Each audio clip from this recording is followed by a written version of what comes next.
Big pass Tamil season 9 டே 93ல் பார்த்தீங்க அப்படின்னா அடுத்த டாஸ்க்கு பணப்பெட்டி டாஸ்கில் வந்து அடுத்த இது வருது. அது என்ன அப்படின்னு பார்த்தீங்கன்னா, ஒரு ரூம்குள்ளே வந்து ஒரு டேபிள் மேலே ரெட் பால்ஸ் வந்து 3 எல்லோ பால்ஸ் வந்து அடுக்கி வச்சுருப்பாங்க. ஐ மீன் ஸ்ப்ரெட் பண்ணி வச்சுருப்பாங்க.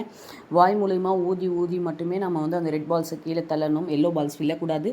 ஒரு எல்லோ பால்க்கு 10,000 வீதம் அது வந்து இருக்கும் அப்படின்றது தான் டாஸ்க். முதல்ல வினோத் போகிறாரு, அவரால் ஒன்றும் பண்ண முடியல. அதுக்கடுத்து சபரி, சாண்ட்ரா போகிறாங்க, அவங்களும் ஒன்றும் முடியல. திவ்யா போகிறாங்க, அவங்க ஒரு பால் இது பண்ணுறாங்க.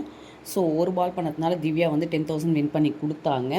ஒட்டு மொத்தமாக பார்த்திங்கன்னா 1,75,000 ரூபாய் ஜெயிச்சிருக்காங்க இந்த டீம் அப்படின்றது தான் இந்த டாஸ்குடைய முடிவில் பிக் பாஸ் வந்து அனௌன்ஸ் பண்ணுறாரு. பார்ப்போம் எவ்வளோ கேஷ் பெட்டியில் இவங்க நிரப்புறாங்க, அதை யார் கொண்டு போகிறாங்க அப்படின்றத நம்ம பார்த்தா தான் தெரியும். ஏன்னா விக்ரமும் கொண்டு போகிற ஐடியாவில் இருக்கார், அரோரா, சாண்ட்ரா இவங்க எல்லாருமே அந்த ஐடியாவில் இருக்காங்க. திவ்யா, சபரி அண்டு வினோத் வந்து தெரியல, நியூட்ரலாக இருக்கார், பார்க்கலாம்.